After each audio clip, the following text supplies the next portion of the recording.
اعوذ باللہ من الشیطان الرجیم ختم اللہ علی قلوبہم وعلی سمعہم وعلی ابصارہم غشاوۃ ولہم عذاب عظیم۔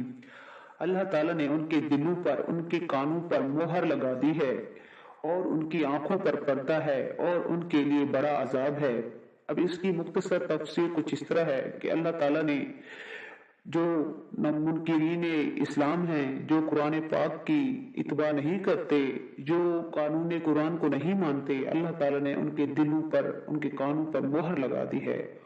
ان کی سمجھ میں بات آتی ہی نہیں ہے، وہ سمجھتے ہیں کہ دنیا کل کائنات ہے اور اس کا نظام ہمارے ہاتھ میں ہے، اور ان کی آنکھوں پر پردہ پڑ چکا ہے۔ ان کے لیے آخرت میں بہت بڑا عذاب ہے، چاہے وہ اس دنیا میں کتنی ہی عیش و عشرت کی زندگی گزار لیں، آخرت میں ان کے لیے سخت ترین اور بہت بڑا عذاب ہو۔